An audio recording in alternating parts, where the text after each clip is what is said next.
দারুণ যন্ত্রণা, তবুও যিশু এই মুহূর্তে মাকে সান্ত্বনা দিয়ে বলছেন, চলো মা, আমি ঠিক আছি।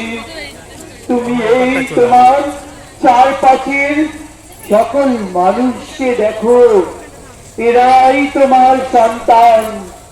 এদের জন্য তুমি প্রার্থনা করো, কারণ এরা অসহায়। আর আমি তো কেবল পিতার ইচ্ছাই পূর্ণ করতে এগিয়ে চলেছি। প্রার্থনা। আজ আমরা সকল উপস্থিত খ্রিস্ট ভক্তগণ এই খ্রিস্টপথ পরিক্রমায় প্রভু যিশুর যন্ত্রণা উপলব্ধি করতে এসে সকলে নিজের নিজের দিক থেকে চিন্তা করে দেখি।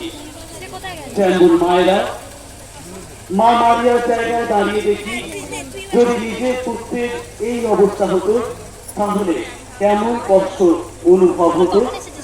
আবার সন্তানরা, আমরা সবাই নিজ মায়ের কষ্ট যন্ত্রণার সাথে নিজেদের চিন্তা উপলব্ধির সমন্বয় ঘটিয়ে দেখিতে এই অবস্থায় সন্তান ও মা তাদের মৃত্যু মুক্তি বেদনা হতো কতখানি, তা আমরা কি কখনো লাঘব করতে একটু প্রয়াসী হই?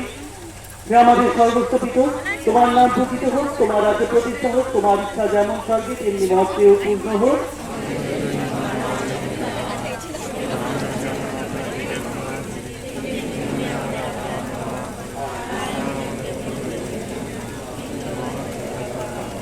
প্রণাম মারিয়া, প্রসাদ পূর্ণা, প্রভু তোমার সহায়, তুমি নারী কুলে ধন্যা, তোমার গর্ভে পর যিশু ধন্য।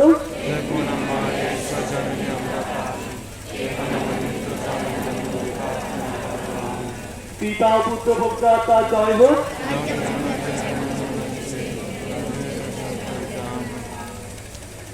আমাদের করুণা বর্ষিত হোক।